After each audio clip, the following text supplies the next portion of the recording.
Hello everyone, कैसे हैं सब लोग। उम्मीद करता हूं सारे बहुत बढ़िया होंगे।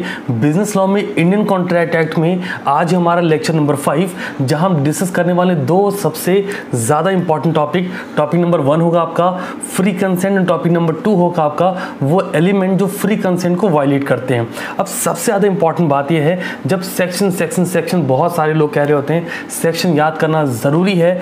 अक्सर वीडियोज़ में मैं पिछले कुछ वीडियोज़ में बोलता आ रहा हूँ कि सेक्शन की स्पेसिफिकली एक वीडियो जो आप अलग से पढ़ सकते हो, आप YouTube पे सर्च कर सकते हो, है ना, important section of Indian contract act 1872 CTC classes, तो मिल जाएगी। उसके बावजूद इस पर्टिकुलर वीडियो में मैं आपको याद करने का एक सिंपल सा तरीका देता हूँ। फ्री कंसेंट टॉपिक जब भी आएगा तो इस टॉपिक में सेक्शन 13 से लेके सेक्शन 13 से लेके सेक्शन 19 तक के टर्म डिस्कस होंगे। तो यार टॉपिक पे जाऊँ सबसे पहले thank you very much, because आज मॉर्निंग में आप सबका जो रिस्पॉन्स था जब मैंने सिलेबस अपडेट की वीडियो डाली, तो आज जब वो वीडियो आपको मिली अराउंड 11:45 पे, उस वीडियो से लेके दोपहर 2 बजे तक जब मैं वीडियो रिकॉर्ड करने चल रहा हूँ तो तकरीबन 150 से ज़्यादा नए फैमिली मेंबर CTC पे आ चुके हैं। तो आप सबका वेलकम है सर। और अब स्टार्ट करते हैं टॉपिक को। करना क्या है, सिंपल है। देखिए मॉड्यूल ही प्रेफर करता हूँ हर बार।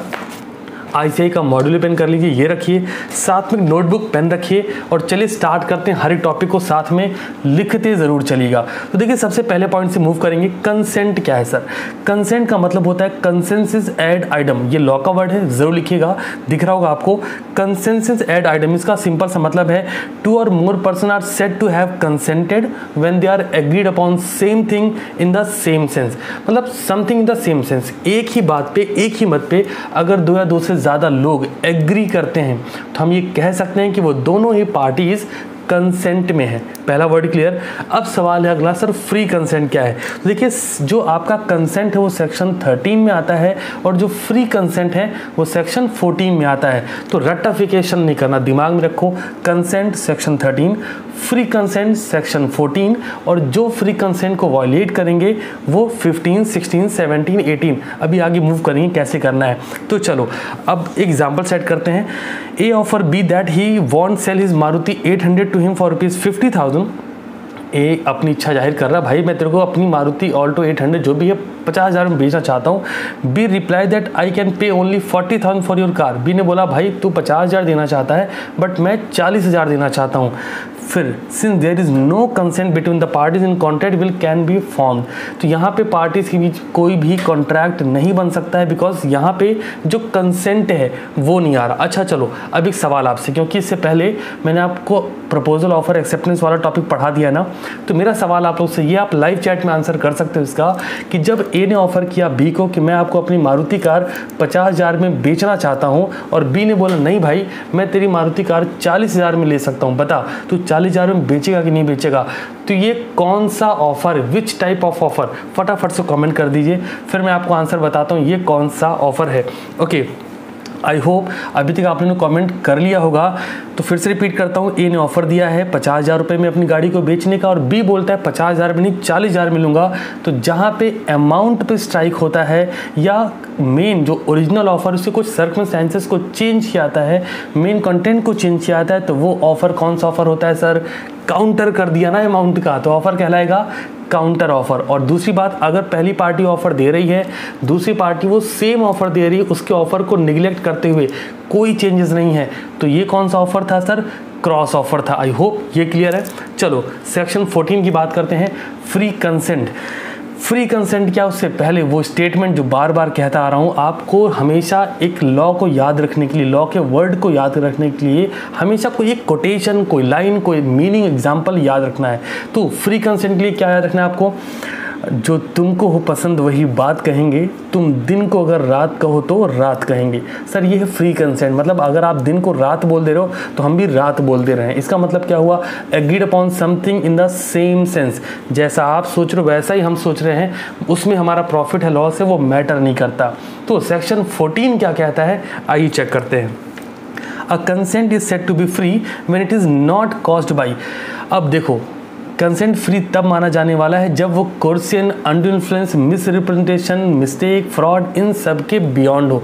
मतलब एक पार्टी दूसरे पार्टी से उसका कंसेंट ले रही है, कंसेंट का मतलब कंसेंसस एड आइटम, उसका एग्रीमेंट पे वो पोर्शन आना कि हाँ जी हम एग्री कर रहे हैं, आप जो भी कंडीशन रख रहे हैं, जो भी टर्म्स रख रहे हैं, हम सब पे एग्री कर रहे हैं। तो सामने वाला जब एग्री करता है, एग्जांपल मैं आपसे बोलता हूँ भाई तो अपना घर मुझे बेचोगे, मैंने ऑफ़र दिया 1 लाख रुपए में और आपने एक्सेप्टेंस नहीं दिया मुझे, तो एक्सेप्टेंस नहीं दिया तो यहाँ पे कंसेंट फ्री नहीं है। अब मैंने बोला भाई अगर तुम नहीं बेचोगे तो मैं तुम्हें गोली मार सकता हूँ, है ना, गन पॉइंट पे मैंने रखा, ऐसा होगा नहीं, एग्जाम्पल आप चौड़े हो जाओ, नहीं सर ऐसे कैसे, है ना, मैंने गन पॉइंट पे रखा, आपने बोला ठीक है।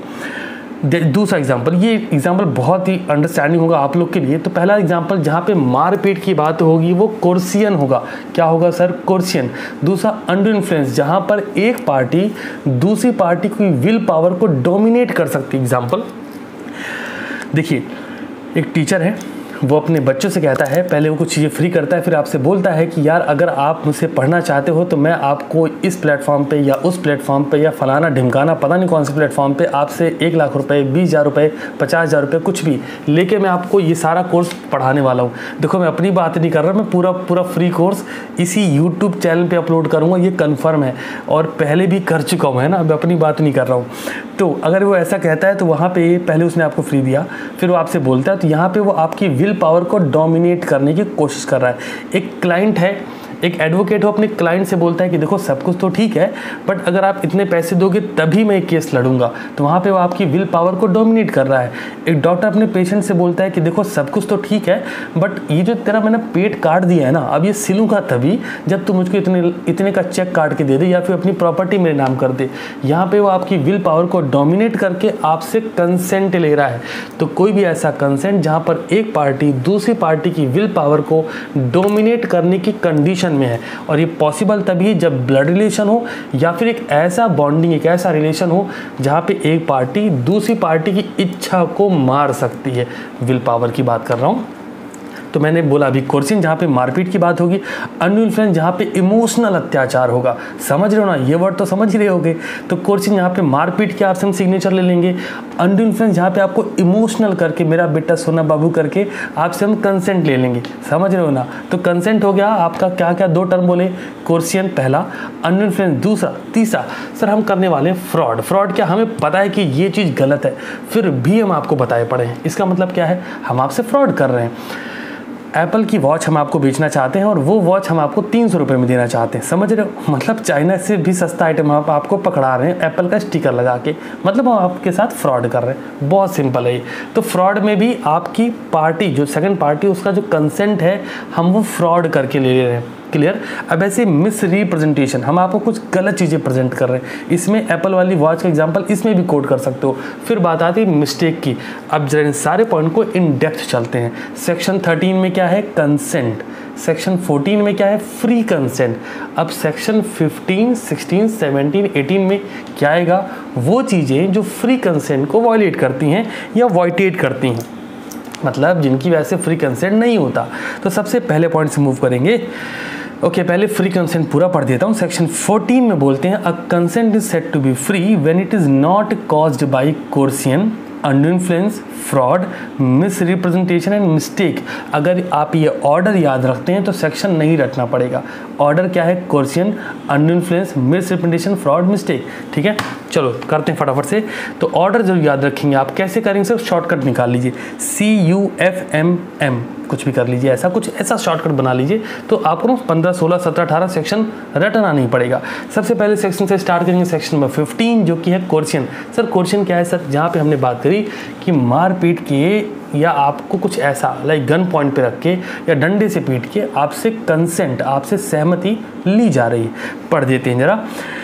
Coercion is committing or threatening to commit any act forbidden by law, Indian Penal Code, और द अनलॉफुल डिटेटिंग और threatening to detain any property, किसी प्रॉपर्टी को जबरन हथियाने का, कातिया तेरी प्रॉपर्टी तू मेरे नाम कर दे वरना तेरे बेटे को उठा ले जाऊंगा। 1, कातिया तेरी प्रॉपर्टी तू मेरे नाम कर दे वरना तुझे गोली मार दूंगा। 2, कातिया तेरी प्रॉपर्टी तू मेरे नाम कर दे वरना पूरा तेरा घर जला दूंगा। 3, हम कमिट करने की बात करें कि हम आपको नुकसान पहुंचा के रहेंगे, अदरवाइज आप अपनी प्रॉपर्टी हमारे नाम कर दो।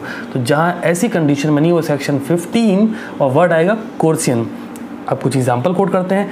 Threat to commit suicide amount to coercion, अगर आप किसी को बोलते हो मैं तुम्हारी जान ले लूँगा तो भाई ये कोर्सियन है। सेकंड, नहीं तो तुम साइन कर दो। सेकंड, द एग्रीमेंट, अगर आपने कोई ऐसा एक चीज़ क्लियर करता हूँ, सेक्शन 15, 16, 17, सेक्शन 15, 16, 17 मतलब कोर्सियन, अंडर इन्फ्लुएंस और आपका फ्रॉड, इन तीनों ही सेक्शन से अगर कोई एग्रीमेंट बना तो एग्रीमेंट वॉइडेबल नेचर का होगा। सर फिर से क्लियर कर देते हैं, इससे अगर कोई आपका कॉन्ट्रैक्ट भी बनेगा तो किस नेचर का होगा? वॉइडेबल। वॉइडेबल क्या?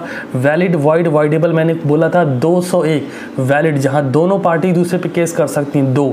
वॉइड जहां दोनों पार्टी दूसरे पे केस नहीं कर सकती, वॉइड 1। वॉइडेबल जहां कोई एक विक्टिम पार्टी केस फाइल कर सकती है। इमेजिन करो मिस्टर एक्स ने मिस्टर वाई को गन पॉइंट पे रख के उनकी प्रॉपर्टी अपने नाम करा ली बहुत ही कम रेट में, तो कोई एक पार्टी विक्टिम है, कौन? मिस्टर वाई, क्योंकि उनकी प्रॉपर्टी गई है बहुत कम पैसे में, तो वो मिस्टर एक्स पर केस फाइल कर सकते हैं। अब सवाल ये आता है सर कोर्सियन में क्या होगा? कोर्सियन में सर आपको अमाउंट रीपे करना पड़ेगा या फिर प्रॉपर्टी रिटर्न करनी पड़ेगी।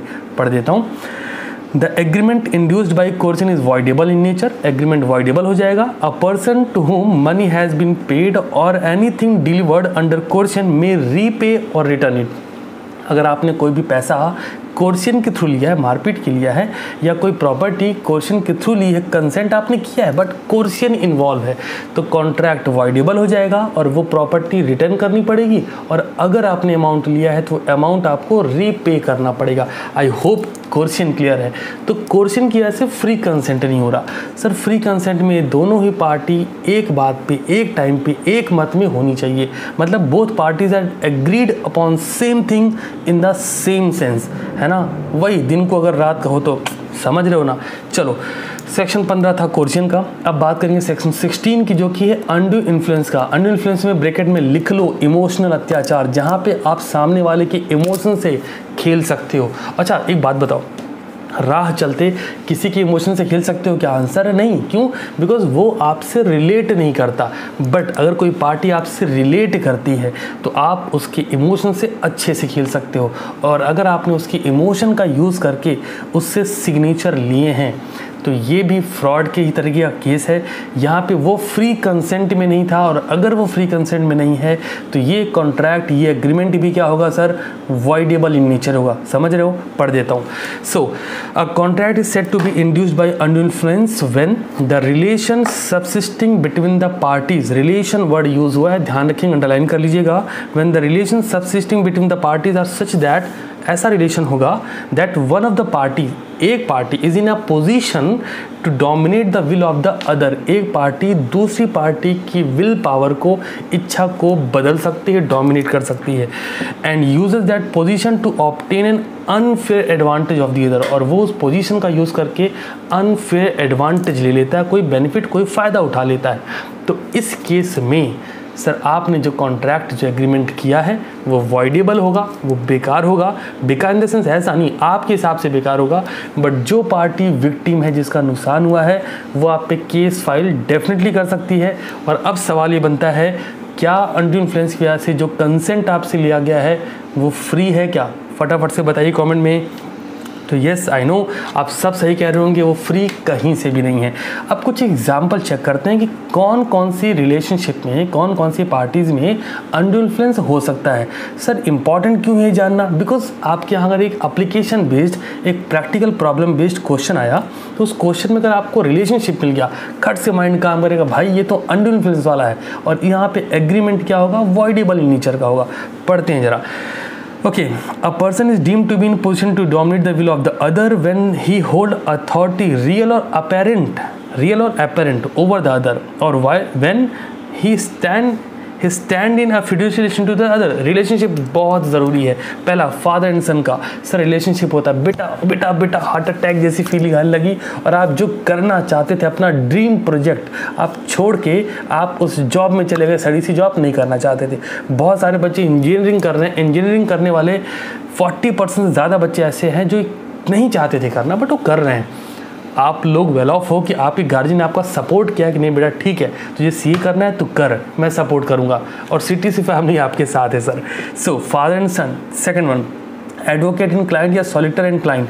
Third one, trust in beneficiary. आपने देखा होगा कॉलेज में एडमिशन लेना है, अगर कोई ट्रस्टी का बेटा है तो वो बिना बात मस्त एडमिशन लेगा, फ़र्क नहीं पड़ता कट ऑफ क्या जा रहा है, फीस स्ट्रक्चर क्या आ रहा है, कुछ फ़र्क नहीं पड़ता, आराम से एडमिशन मिल जाए। कैसे हुआ ये?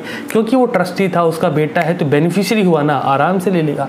अगला, डॉक्टर एंड पेशेंट। तो सिंपल सी बात है, एक स्टेटमेंट पढ़िए, a contract which is induced by undue influence is voidable. तो अगर आपको आपके क्वेश्चन को पढ़ने के बाद ये लगे कि इस पूरे क्वेश्चन में किसी रिलेशनशिप की बात हुई और एग्रीमेंट क्या होना चाहिए, तो फट से आंसर निकालिएगा, यस ये एग्रीमेंट होना चाहिए, वॉइडेबल नेचर। तो हमने भी बात करी है सेक्शन 15 की, है ना, जो कि था कोर्शन, सेक्शन 16 की जो कि था अनविल इन्फ्लुएंस। अब बात है सेक्शन 17 की जो कि है फ्रॉड। सर फ्रॉड क्या है? अगर आप सेक्शन याद रखना चाहते हैं तो आप ऑर्डर जरूर याद रखिएगा। तो सेक्शन 17 रिलेटेबल है आपके फ्रॉड से। सर फ्रॉड का यहाँ पे मतलब क्या है? फ्रॉड का एक सिंपल सा मतलब है, अगर आप किसी पार्टी से कोई भी इंटेंशन ना रखते हुए कोई भी कंसेशन देने की बात करते हो, आसान शब्दों में मैं आपको बोलता हूँ, मैं अपना ये लैपटॉप आपको 1000 रुपये में बेचने के लिए रेडी हूँ, तो मेरा ऐसा कोई इंटेंशन नहीं है, बट फिर भी मैं आपको प्रॉमिस कर रहा हूँ, तो ये जो प्रॉमिस हो रहा है, ये जो मैं आपको ऑफर दे रहा हूं, ये कंप्लीटली फ्रॉड है। तो लाइन नोट करेंगे, a promise made without any intention of performing it. अगर कोई प्रॉमिस ऐसा करा जाता है, मिस्टर एक्स ने मिस्टर वाई से बोला भाई मैं तुझे अपनी कार 50,000 रुपये में बेचने के लिए रेडी हूँ, बट मिस्टर एक्स का कोई ऐसा इंटेंशन नहीं है, वो अपनी कार बेचना चाहते ही नहीं है, तो यहाँ पे वो अपने प्रॉमिस को परफॉर्म नहीं कर सकते, तो ये मिस्टर एक्स मिस्टर वाई से क्या कर रहे हैं? फ्रॉड कर रहे हैं। जरा लाइन पढ़ देते हैं सर, तो ध्यान से सुनेंगे। जब कोर्सियन लिखा है तो ब्रैकेट में लिखिएगा threat to commit, threat to commit. जहाँ पे अनड्यू इन्फ्लुएंस लिखा है वहाँ ब्रैकेट में लिखिएगा इन रिलेशनशिप, रिलेशनशिप का होना इंपॉर्टेंट है। जहाँ पे फ्रॉड लिख रहे हैं वहाँ में ब्रैकेट में लिख लिया कि लाइक नॉट परफॉर्मिंग इट या फिर not any intention to perform it, ठीक है, ऐसा वर्ड लिखिएगा। इस वर्ड से उस पूरे क्वेश्चन में आप ये वर्ड ढूंढोगे और आप अपना आंसर बहुत ही बेहतर लिखोगे। वर्ड्स चेक करते हैं, स्टेटमेंट देखिए, fraud means and includes any of the following act committed by a party to a contract or with his convenience or by his agent। वो करे उसका एजेंट करे, कोई भी करे, कौन कौन से ऐसे एक्ट हो सकते हैं जो फ्रॉड को डिकेट करते हैं, जरा चेक करते हैं। Point number 1, the suggestion as to fact of that which is not true by one who does not believe it to be true। हम एक ऐसा सजेशन दे रहे हैं जो आप, मुझे पता है वो गलत है बट फिर भी हम दे रहे हैं, तो भाई वो क्या है? वो फ्रॉड हो रहा है आपके लिए। Second, the active concealment of a fact by one having knowledge और बिलीफ ऑफ द फैक्ट। हमें फैक्ट पता है बट हम फिर भी उसको रिमूव कर दे रहे हैं। Third, a promise made without any intention of performing. हम एक ऐसा प्रॉमिस कर देते हैं जो हमें, हमारा इंटेंशन ही नहीं है, हम चाहते ही नहीं, सोचते नहीं कि हम उसको परफॉर्म करेंगे, तो ये भी फ्रॉड है। अगला, any other act fitted to deceive. कोई भी ऐसा एक्ट जिसमें फिट होता है जहाँ पे हम सामने वाली पार्टी के साथ फ्रॉड करने के चांस रखते हैं, तो एक तरीके का फ्रॉड है। अब फ्रॉड करके आप सामने वाले की कंसेंट ले रहे हो, तो अगेन वो पार्टी क्या हो जाएगी? विक्टिम पार्टी हो जाएगी। और जब वो पार्टी विक्टिम होगी तो सर आप जो एग्रीमेंट कर रहे हो वो क्या होगा? The contract induced by fraud is voidable. तो फिर से बात वही आई कि अगर आपने ऐसा करके कोई कॉन्ट्रैक्ट बनाया तो ये कॉन्ट्रैक्ट कंप्लीटली वॉइडेबल होगा at the option of victim party, जिसको नुकसान हुआ है। चलिए अब एक क्वेश्चन अक्सर करके पूछ लिया जाता है, is mere silence is amount to fraud. क्या चुप रहना फ्रॉड है? तो आंसर है नो, पहला स्ट्रेट आंसर है नो, बट इसके एक्सेप्शन है जहाँ पे ड्यूटी टू स्पीक, आपका बोलना आपका अधिकार है और आप चुप हैं। एग्जाम्पल, आप बैंक जाते हैं, बैंक का जो मैनेजर है आप उसके पास पहुँचते हैं, जितना भी पैसा कैशियर के पास पहुँचते हैं, जितना भी पैसा तेरे पास है चुपचाप निकाल दे, और वो चुप है, तो क्या कर रहा है सर? फ्रॉड कर रहा है। उसका काम है वो बोले। एक सिक्योरिटी गार्ड जिसको सिक्योरिटी के लिए रखा गया है, आप वहाँ जाते हैं, बोलते भाई चोरी कर लूँगा आज यहाँ पे, है ना, चल एग्रीमेंट कर लेते हैं, मैं चोरी करूँगा, तुझे भी कुछ प्रॉफिट दे दूंगा, मार्जिन तेरा भी निकाल रहा हूँ इसमें, और वो चुप है, तो क्या कर रहा है? वो फ्रॉड कर रहा है। क्यों? बिकॉज ड्यूटी टू स्पीक, उसका बोलना वहाँ पे उसकी ड्यूटी है। आंसर पढ़ देते हैं sir, no mere silence as to fact likely to affect the willingness of a person to enter into a contract is no fraud. अगर आप चुप है तो आप कोई फ्रॉड नहीं कर रहे। एक्सेप्शन में 2 पॉइंट हैं। पहला, कब फ्रॉड हो सकता है? Where it is duty of the person to speak, जहाँ पर आपका बोलना आपकी ड्यूटी है, आप फिर भी चुप हैं, आप फ्रॉड कर रहे हैं। Point number 2, where silence itself equivalent to speak, जहाँ पर आपका चुप रहना बोलने के बराबर है।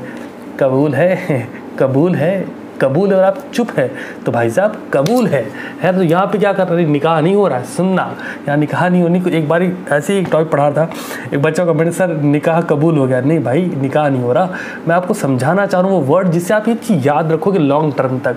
तो एक पार्टी दूसरे पार्टी से बोलती है कबूल है कबूल है कबूल है, सामने वाली पार्टी की वहाँ पे ड्यूटी है। और एक जो लाइन है, silence itself equivalent to speech, अगर आप चुप रह गए तो ये मान लिया जाएगा, या तो आप बोल दीजिए ना गवारा है सरकार, हमें कबूल नहीं है। तो इस सिनेरियो में वो एग्रीमेंट नहीं बनेगा, समझ रहे हो ना।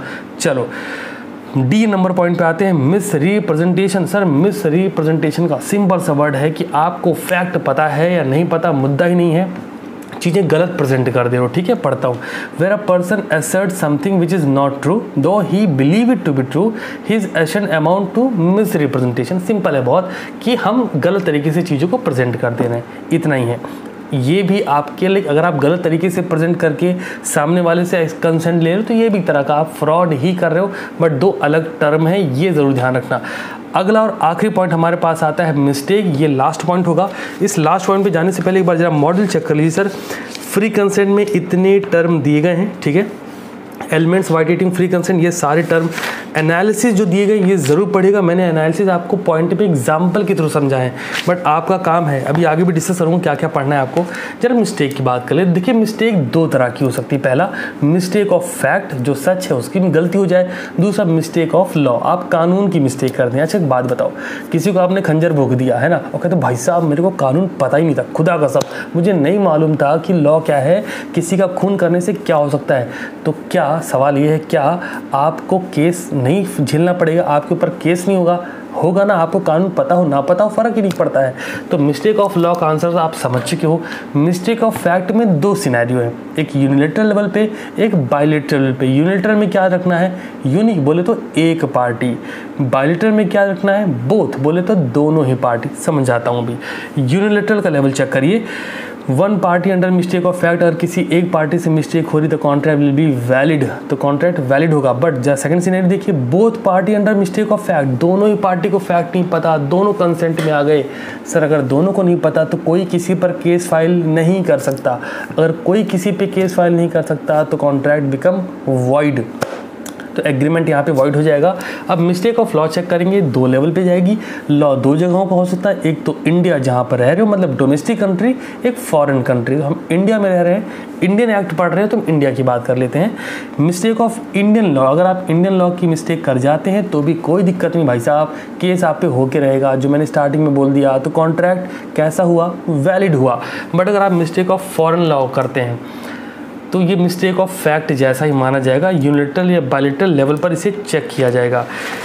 तो फिर से रिपीट करता हूँ, सेक्शन 13, 14, 15, 16, 17, 18 ऐसे मूव करना है। 13 में कंसेंट, 14 में फ्री कंसेंट, 15 में कोर्सन, और फिर 16 में अनडू इन्फ्लुएंस, 17 में फ्रॉड, 18 में मिस रिप्रेजेंटेशन। भाई याद इसी ऑर्डर में रखना है ना, ऑर्डर सेट है तो भूलोगे नहीं आप। कंसेंट सेक्शन 13 से लेकर 19 तक जा सकते हो।